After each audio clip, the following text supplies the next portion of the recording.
The wall is thickly dotted with thousands of names of the victims. I take one glance, just one glance, before I turn away.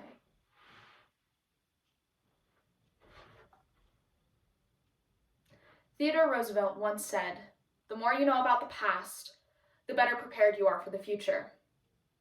Iconic moments of history, such as the tragic events of September 11th, 2001, the atomic bomb being dropped on Hiroshima and Nagasaki, and the Holocaust, are all prominent issues that are at the forefront of the public's mind. However, what about historical events that are not as prominent? What about the suffering that is endured by other populations? It is important to remember all types of history, the good, the bad, and the ugly. The rape of Nanking and Japanese internments are just two of many events that tend to fade to the background, including pieces from The Rape of Nanking by Iris Chang and Only the Things We Carry by Anita Lawson, poems such as The Rape of Nanking by Gabby Lowe, and Nanking Massacre by Zhao Lao, and Say Their Names by Angela Bridgman, and articles such as The Rape of Nanking by History.com and Japanese American Internment by the National World War II Museum.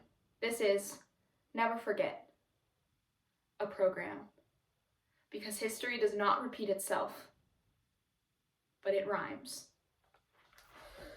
During the Second Sino-Japanese War, Nanking, the capital of China, falls to Japan forces in what became known as the Rape of Nanking. The Japanese butchered an estimated of 150,000 male, quote-unquote, war prisoners, massacred an additional 50,000 male civilians, and raped at least 20,000 women and girls of all ages, many of whom were mutilated and killed in the process. The torture that the Japanese inflicted almost surpassed the limits of human comprehension. Here are only a few examples: live burials, mutilations, death by fire, death by ice, and death by dog. As soon as I saw the pit, I wasn't sure if they were going to bury us alive or kill us on the spot. I was so frightened. I just stood there motionless. Then a thought occurred to me to jump into the pit, but in the pit I saw Japanese wolves eating the corpses. Then a game broke out among the Japanese soldiers. A game to see how many of us they could kill in a minute. They told me to dig, and they told me that maybe I would live, and they told me to bury my neighbor and ignore their screams. I thought this would only happen in a bad dream. The Japanese raped Nanking women from all classes: farm wives, students, teachers, white-collar and blue-collar workers, wives of YMCA employees, university professors, even Buddhist nuns, some of whom were gang raped to the death. Even pregnancy did not render women immune to assault. Still more gruesome was the treatment allotted to some of the unborn children of these women. Soldiers sometimes slashed open the belly of a pregnant woman and ripped out their fetuses for amusement.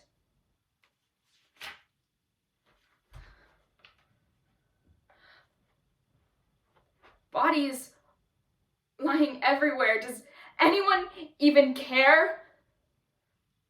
Women and children tortured and raped. They were warned, but they couldn't have escaped.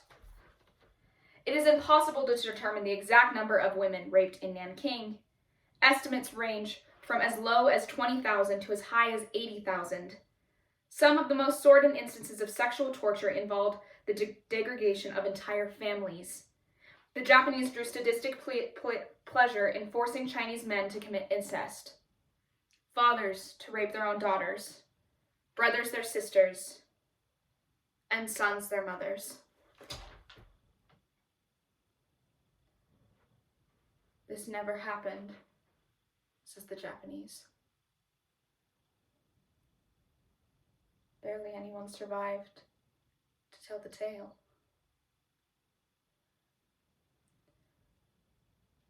So many died. You would think it was a disease.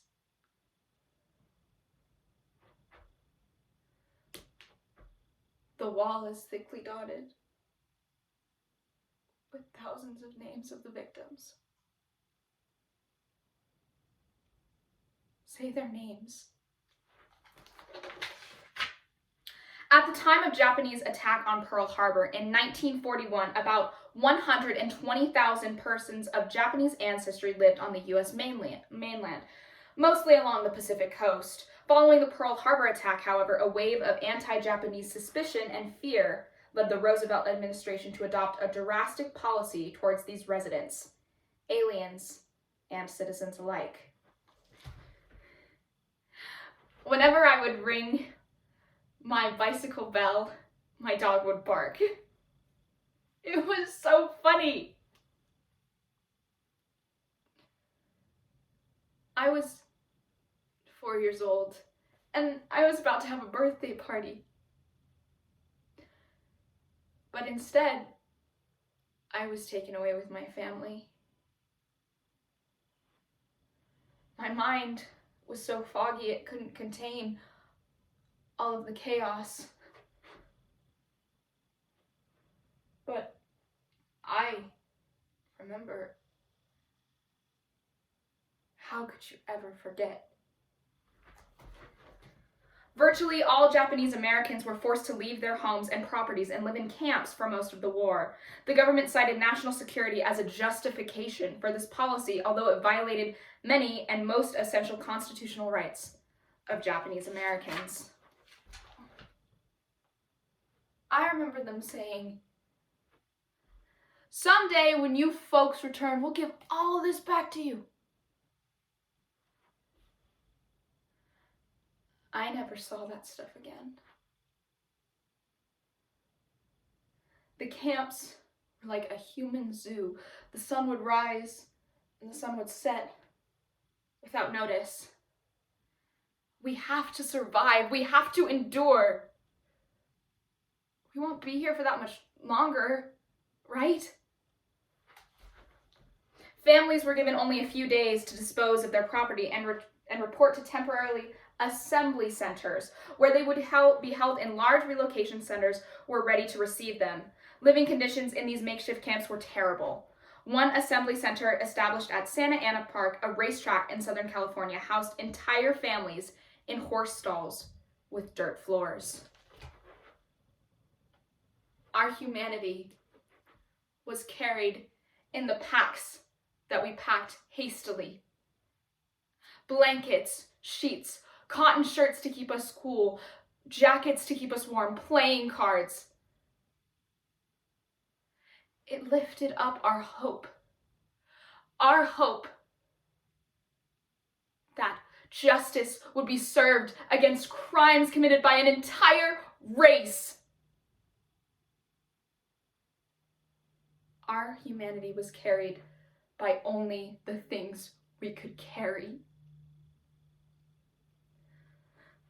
The wall is thickly dotted with thousands of names of the victims. Say their names. The wall is thickly dotted with thousands of names of victims, the ones that society has forsaken. Say their names!